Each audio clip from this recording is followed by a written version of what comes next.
Assalamualaikum warahmatullahi wabarakatuh. Saya Rika Rahmadayanti, Program Studi Pendidikan Guru Sekolah Dasar STKIP PGRI Lubuk Linggau. Baiklah, di sini saya akan menyampaikan mengenai strategi pembelajaran berdasarkan kurikulum 2013. Selanjutnya mengenai pengertian strategi pembelajaran. Strategi pembelajaran didefinisikan dengan sebuah perencanaan yang mengandung rangkaian kegiatan yang dibentuk dalam sebuah tindakan yang dirancang untuk meraih tujuan pendidikan tertentu. Strategi pembelajaran adalah suatu aktivitas rencana, metode, dan perangkat aktivitas terencana untuk meraih tujuan pembelajaran. Strategi pembelajaran adalah suatu kegiatan pembelajaran yang harus dikerjakan guru dan siswa agar tujuan pembelajaran dapat dicapai secara efektif dan efisien. Selanjutnya, macam-macam strategi pembelajaran. Yang pertama yaitu strategi discovery learning atau menyikapi pembelajaran. Teori belajar yang didefinisikan sebagai proses pembelajaran yang terjadi bila pelajar tidak disajikan dengan pelajaran dalam bentuk finalnya, tetapi diharapkan mengorganisasi sendiri. Ide dasar Brunner ialah pendapat dari Piaget yang menyatakan bahwa anak harus berperan aktif dalam belajar di kelas dan adapun kegiatan yang ada di dalamnya adalah stimulation atau memberi stimulus, problem statement atau mengidentifikasi masalah, data collecting atau mengumpulkan data, data processing atau mengolah data, verification atau memverifikasi, dan yang terakhir adalah generalization atau mengumpulkan. Yang kedua yaitu strategi inquiry learning atau penyelidikan pembelajaran. Pembelajaran yang mempersiapkan situasi bagi anak untuk melakukan eksperimen sendiri dalam arti luas, ingin melihat apa yang terjadi, ingin melakukan sesuatu, ingin menggunakan simbol-simbol dan mencari jawaban atas pertanyaan sendiri, menghubungkan penemuan yang satu dengan penemuan yang lain, membandingkan apa yang ditemukan dengan ditemukan orang lain.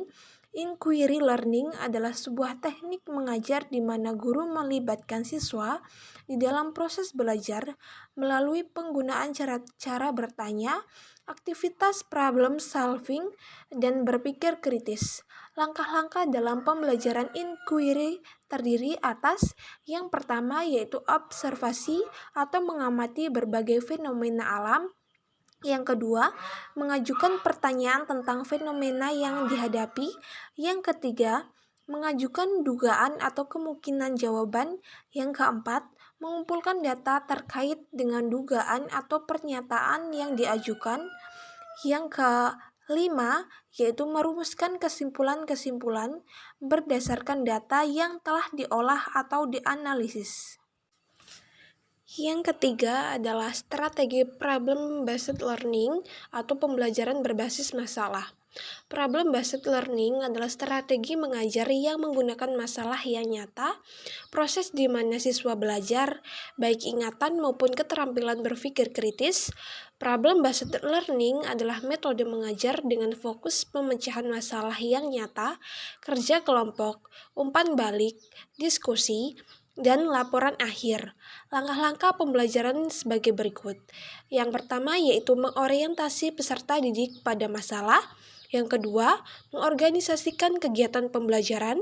Yang ketiga, membimbing penyelidikan mandiri dan kelompok. Yang keempat, mengembangkan dan menyajikan hasil karya. Yang kelima, analisis dan evaluasi proses pemecahan masalah. Yang keempat yaitu strategi project-based learning atau pembelajaran berbasis proyek. Strategi pembelajaran proyek merupakan strategi pembelajaran yang menggunakan proyek atau kegiatan sebagai media. Guru menugaskan siswa untuk melakukan eksplorasi, penilaian, interpretasi, sintesis, dan informasi untuk menghasilkan berbagai bentuk hasil belajar. Langkah pembelajaran dalam project-based learning adalah sebagai berikut. Yang pertama yaitu menyiapkan pertanyaan atau penugasan proyek. Yang kedua, mendesain perencanaan proyek. Yang ketiga, menyusun jadwal sebagai langkah nyata dari sebuah proyek.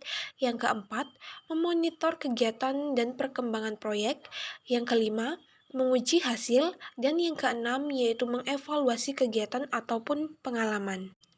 Yang kelima yaitu strategi scientific learning, yaitu proses pembelajaran yang dirancang sedemikian rupa agar peserta didik secara aktif mengkonstruksi konsep, hukum atau prinsip melalui tahapan-tahapan mengamati untuk mengidentifikasi atau menemukan masalah, merumuskan masalah, mengajukan atau merumuskan hipotesis, mengumpulkan data dengan berbagai teknik, menganalisis data, menarik kesimpulan dan mengkomunikasikan konsep, serta hukum ataupun prinsip yang ditemukan.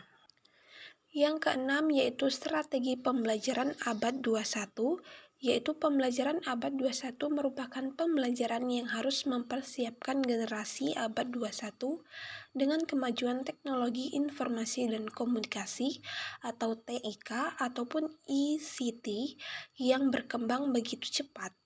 Perkembangan teknologi tersebut mempengaruhi berbagai aspek kehidupan termasuk pada proses pembelajaran.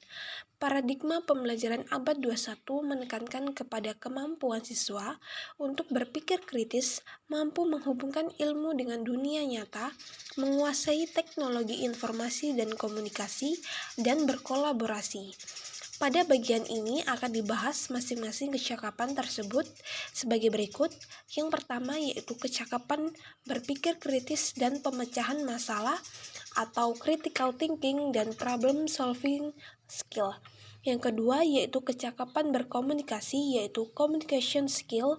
Yang ketiga yaitu kreativitas dan inovasi ataupun creativity dan innovation.